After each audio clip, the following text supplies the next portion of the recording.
অনুষ্ঠানের জন্য আমাদের রান্নাবান্না হয়ে গেছে, রান্নাবান্না প্রায় এন্ড। এই যেমন এখানে আছে চিকেন ভাজা, মাছ ভাজা, এখানে আছে পাবদা মাছ ভাজা,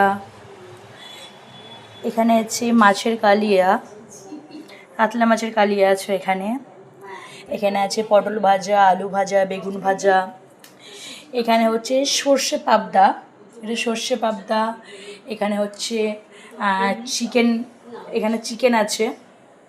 আর যেহেতু পাঁপড়টা যাতে নষ্ট না হয়ে যায় তার জন্য এখানে পাঁপড় রাখা আছে, পাঁপড়টা ভেজে। আর মটনটা এখন হচ্ছে।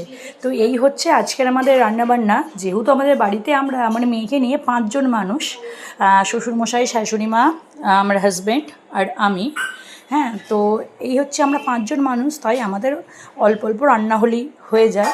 এর জন্য যে অনেক রান্না তা নয়, জাস্ট অল্প অল্প যে যেমন খায় সেই বুঝে রান্নাবান্না করা হয়েছে। আজকের হচ্ছে এই অনুষ্ঠান খুবই ছোট করে, জাস্ট এটা হচ্ছে যে ফ্যামিলির একজনের জন্য হয়েছে, একজনও বলবো না, দুজনা। হ্যাঁ, দুজনার জন্য হয়েছে, সেই দুটো স্পেশাল ব্যক্তির জন্য হয়েছে। তবে কী অনুষ্ঠান না অনুষ্ঠান সেই সমস্ত বিস্তারিত আমি পরের ভিডিওতে জানাবো।